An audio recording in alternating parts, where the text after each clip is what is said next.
আমার আসলে এই কনসেপ্টটা মাথায় ছিল না যে কারণে এতদিন ধরে শেয়ার করা হয়নি। অনেক সময় আমরা অন্যের কষ্টে, অন্যের ব্যথায় ব্যথিত হয় না? কেউ একজন আমাদেরকে একটা দুঃখ শেয়ার করলো। আমরা বলি, "তোমার আরেকটু ধৈর্য ধরা উচিত" অথবা "ওইটা করো, এইটা করো, তোমার দুঃখ কিছুটা কমবে।"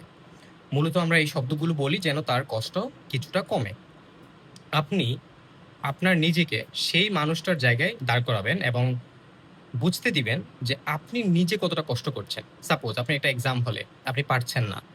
ওই মুহূর্তে আপনি আপনার নিজেকে চিন্তা করেন যে আপনার সোলটা এক্সাম হলে কতটা কাতরাচ্ছে, কতটা কষ্ট পাচ্ছে শুধুমাত্র না পারার জন্য। কেন না পারেনি? কারণ হচ্ছে আপনি ভালো করে স্টাডি করেননি। অথবা আপনি একটা কাজ করছেন যেখানে ভালো করছেন না।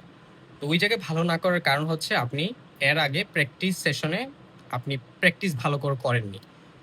এইজন্য সবসময় ওই জায়গাটা আপনার নিজেকে চিন্তা করবেন যে আপনি যদি আজকে আপনার জন্য অনেক কিছু করতেন তাহলে হয়তো আজকে এই কষ্টটা হতো না বা এই দুঃখটা হতো না।